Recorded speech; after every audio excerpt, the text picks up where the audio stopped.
Hello everyone, welcome back to my channel. It's Kay here on a very hot summer's day. I have quite simply seemed to have fallen into a sort of little mini series for the Digi kits that Scrimpingmommy gives away on her Ko-fi site and within her group Create with Scrimpingmommy. I think I've got the name right this time. I've done a third project which I'd like to share with you today, and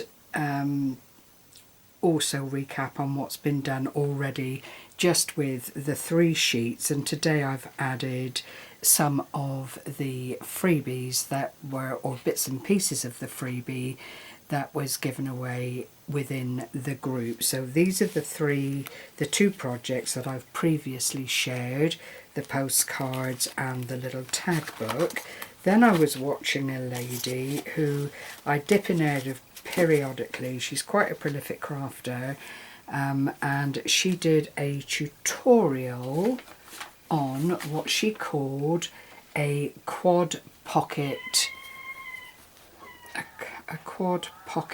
insert, and it's mssscraftbuster. I will endeavour to leave a link below this this video. If you watch to the end, I do show you, albeit very briefly, how to put the little wallet together.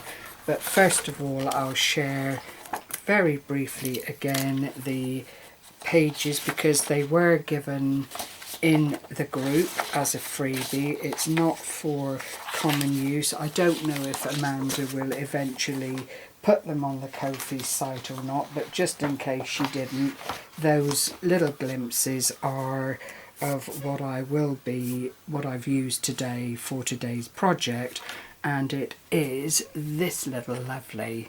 Now I have changed up the size a little bit, purely and simply because the one that mssscraftbuster,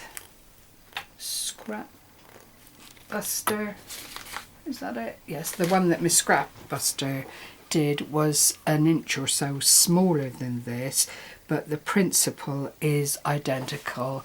And it is a little pocket. It's plain on the back, so you can anchor it into a journal or into a junk journal and fill it up as you please.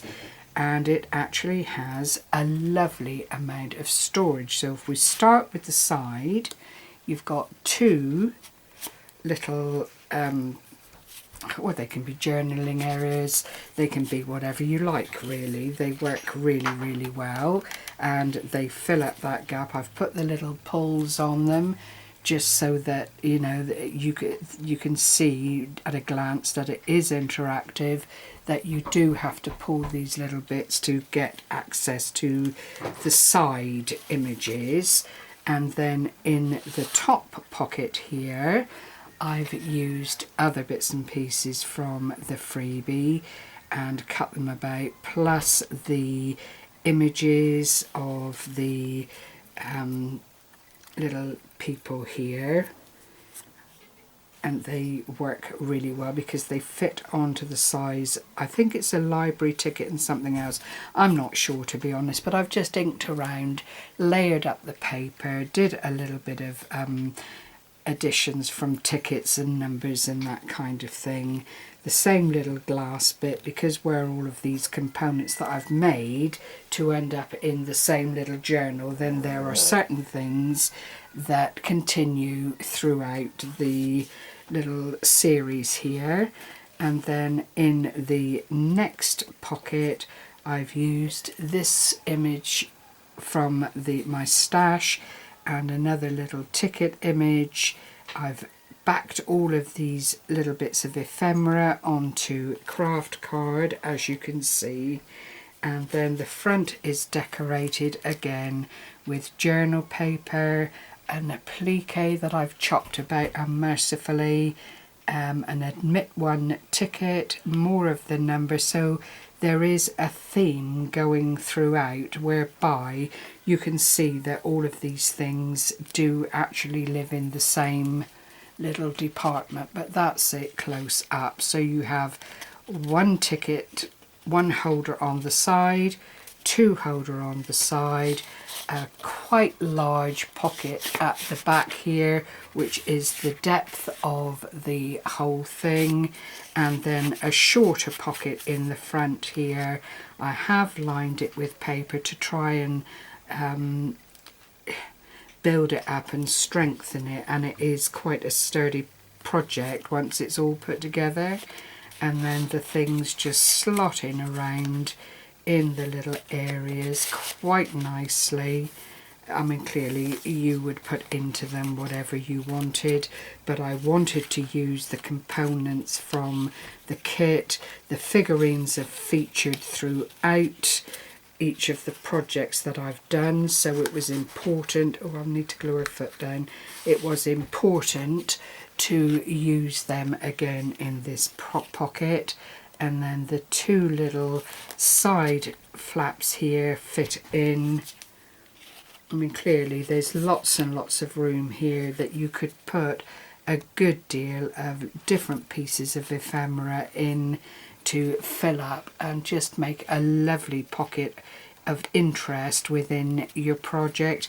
Again, it's something that, should you want to, you could send out as a bit of happy mail for someone that journals and does all that kind of thing, because I'm sure they would find, if it was fairly neutral of course, I'm sure they would find uses for it. So that is that wonderful little project. It will conclude what I've done with the papers, but I did also want to show you how this is made, and very, very loosely. I'm not doing a full project on it because I don't have time to do that.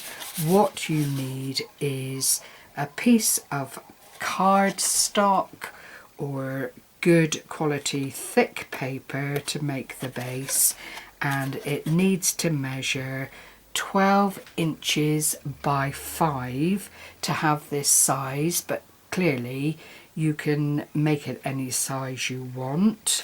You then score it at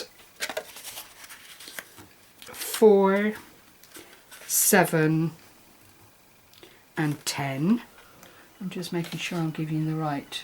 Yeah, score at 4, 7 and 10.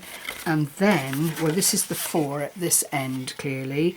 Once you've done your scoring, you fold up, fold back on the next score and fold up, and that gives you the bases of the little folder. You then open up the top and glue here and here and anchor them down together. I have put the little pocket holes in because I like them. It's not something that mssscraftbuster did. She did round corners, and then you do the same thing once that is anchored and tidy. A little bit of glue or red line tape, whatever it is you use that you have confidence in.